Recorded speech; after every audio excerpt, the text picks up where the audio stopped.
బాగున్నారు అందరూ. నితిన్ తమ్ముడు సినిమా చూసి వస్తున్నా. ఇది వేణు శ్రీరామ్ ప్రామిస్ కాదు, ఇది మా పేషెన్స్, ఇది జనాల పేషెన్స్. ఇది అంత దరిద్రంగా ఉంది సినిమా అయితే మాత్రం. వామ్మో, ఫస్ట్ హాఫ్ అయితే స్లోగా చాలా లాగి అంతే. ఎంసీఏ పార్ట్ 2 కనీసం ఎంసీఏ అయినా చూడగలుగుతాం, ఇదైతే అసలు చూడలేం కూడా.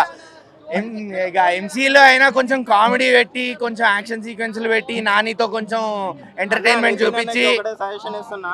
మంచి డైరెక్టర్ ని సెలెక్ట్ చేసుకొని కొంచెం లేట్ అయినా మంచి సినిమాలు తీయాలని కోరుకుంటున్నాను.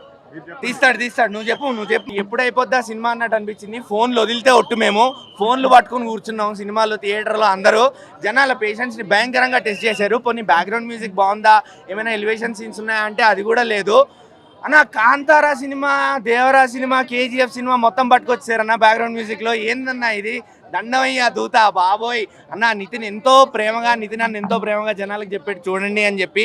కానీ అన్న జనాలు చూడరన్నా, చూడలేరు. నైట్ షో నుంచే థియేటర్లు ఖాళీ అయిపోతాయి. నిజంగా చెప్తున్నాను, కొంచెం జాగ్రత్తగా చూసి, కొంచెం ఆచితూచి చేయండి స్క్రిప్ట్లు.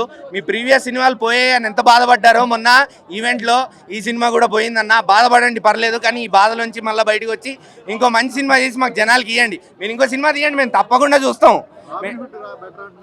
రాబిన్హుడ్ బెటర్ అన్న, నిజంగానే రాబిన్హుడ్ బెటర్ అనిపించింది నాకైతే మాత్రం. ఎందుకంటే సినిమా మరీ సీరియల్లా ఉంది.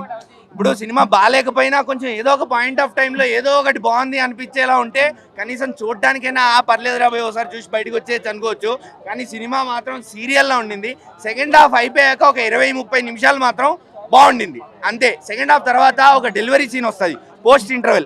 పోస్ట్ ఇంటర్వెల్లో ఒక డెలివరీ సీన్ ఉంటుంది. అక్కడ కొంచెం ఎలివేషన్ ఇచ్చి బ్యాక్గ్రౌండ్ మ్యూజిక్, అదొక్క చోట మాత్రం బాగా పడింది. మిగతా సినిమా అంతా వృద్ధా దండగా అంతే. మా డబ్బులు బొక్క, పేషెన్స్ బొక్క, టైం బొక్క, అన్నీ బొక్క. హాయిగా కూర్చొని మీకు ఒప్పుకుంటే ఇంటర్వెల్ తర్వాత వచ్చే సీన్ ఇంట్లో చూసుకోండి అంతే చాలు.